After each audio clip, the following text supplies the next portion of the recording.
Good morning, student. How are you all? I hope all are good.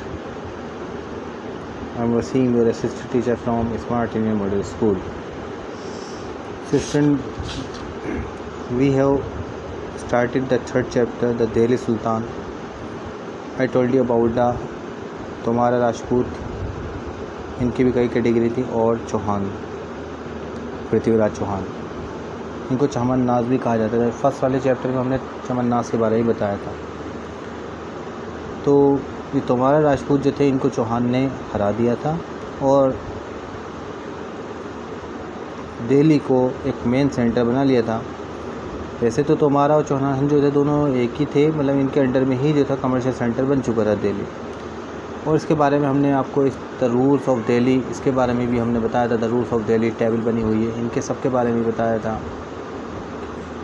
ठीक है, so now we are starting on page number 32, finding out about the Delhi sultan. अब हम देखेंगे दिल्ली सुल्तान के बारे में। So जैसे कि now you are seeing all the inscription. So जैसे कि आप देख रहे हैं कि इसमें जो inscriptions, coins and architecture provide a lot of information.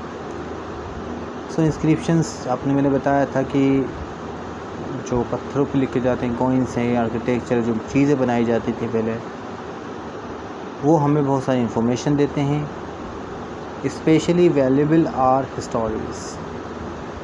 तारीख़, ये सिंगुलर एक वर्ड है, और तवारीख़ इसे प्लूरल, रिटन इन पर्शियन। अलग अलग लैंग्वेज में लिखा गया है, इसे पर्शियन में भी लिखा गया है। ठीक है, सिंगुलर भी लिखी गई हैं, प्लूरल भी लिखी गई हैं। स्टोरीज, जितने भी इतिहास हो चुके हैं वो सब उसके बारे में। The language of administration under the Delhi sultans. अब हम देखेंगे लैंग्वेज, क्योंकि ये सब लोग मुस्लिम थे और अरब की साइड से आए थे, तुर्किश लोग भी थे, तो ये सब अरबी यूज़ करते थे, पर्शियन यूज़ करते थे, और पर्शियन में ही बहुत सारी बायोग्राफी लिखी गई हैं। So you can see the pictures. Okay, the authors of tawarikh were learned men, secretaries, administrators, poets and courtiers who both recounted events and advised rulers on governance, emphasizing the importance of just rule. So जो तवारीख लिखने वाले थे बहुत ज़्यादा पढ़े लिखे लोग होते थे, बहुत ज़्यादा क्वालिफाइड होते थे। सेक्रेटरीज, एडमिनिस्ट्रेटर, ये सब लोग क्या करते थे कि रिकाउंटेड में हर चीज़ को दोबारा से गिनते थे, दोबारा से चेक करते थे, और जो रूलर्स होते थे, जो रूल करते थे, उन लोगों को सलाह देते थे कि किस तरीके से रूल करना है, किस तरीके से चलाना है। राइट, क्योंकि रूलर्स तो बन जाते थे, लेकिन उनको, जैसे आज देखा होगा आपने कि प्रधानमंत्री पीएम नरेंद्र मोदी अकेले खुद नहीं कर सकते। राइट, उनके साथ भी पूरी उनकी ग्रुप होता है, उनकी जो मिनिस्टर एमएलए होते हैं वो लोग होते हैं, जब जाकर वो काम करते हैं। इसी तरीके से किंग्स होते थे, उनके जो गवर्नेंस को चलाना होता था, पूरे किंगडम को रूलर थे वो, तो उनको भी एडवाइस देने वाले भी होते थे। ठीक है ना। सो देखते हैं the circle of justice. Justice कहते हैं इंसाफ को, न्याय को। ये क्या होता है इसके बारे में देखते हैं। Fakhr Mudabbir wrote in the 13th century, ये नाम है फ़खर मुदब्बिर। इन्होंने 13th सेंचुरी में 13वीं सदी जो थी, इसमें लिखा था, क्या लिखा था कि a king can not survive without soldiers, कि जो राजा हैं वो कभी भी सर्वाइव, मतलब इट मीन्स नहीं चल सकते, नहीं आगे अपना शासन बढ़ा सकते बिना सोल्जर्स के। अगर राजा अपनी हुकूमत को बढ़ाना चाहते हैं तो उनके साथ सोल्जर होंगे, क्योंकि राजा अगर जीतेंगे, युद्ध जीतेंगे, फाइट जीतेंगे, तो सोल्जर तो जितवाएंगे, अकेले थोड़ी ना जीतेंगे।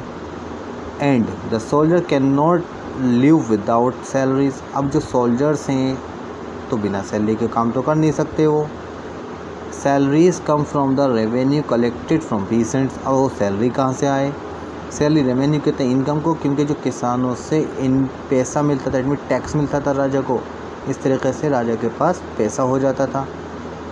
But peasant can pay revenue only when they are prosperous and happy. So peasants pay जब करेंगे जब वो खुशहाल होंगे, उनके पास अच्छा फैसिलिटीज़ होंगे, रेवेन्यू जब भी तो देंगे जब खुशहाल होंगे। तो अगर उनकी फसल ख़राब हो जाएगी और उनको पर टैक्स ज़्यादा लगा दिया जाएगा तो they are not able to pay the tax to the king, right. तो क्या हुआ, क्योंकि अगर राजा टैक्स ज़रा कम लगाएंगे उनके ऊपर, वो टैक्स भी पे कर देंगे और सही करके पे कर देंगे। This happen when the king promotes justice and honest governing. ये जब हो सकता है जब राजा, जो मेन राजा हैं, किंग हैं, वो अगर इंसाफ करेंगे, ईमानदारी से गवर्नमेंट को चलाएंगे। अगर उन्होंने देखा कि अपने फ़ायदे के लिए टैक्स बढ़ा दिया तो पीसेंट क्या होंगे, किसान जो होंगे वो खुश नहीं रह सकते, वो टैक्स पे नहीं करेंगे, लड़ाई झगड़े शुरू होंगे। इसलिए किसान जो है बिल्कुल खुश नहीं होंगे, तो वो लोग टैक्स पे नहीं करेंगे।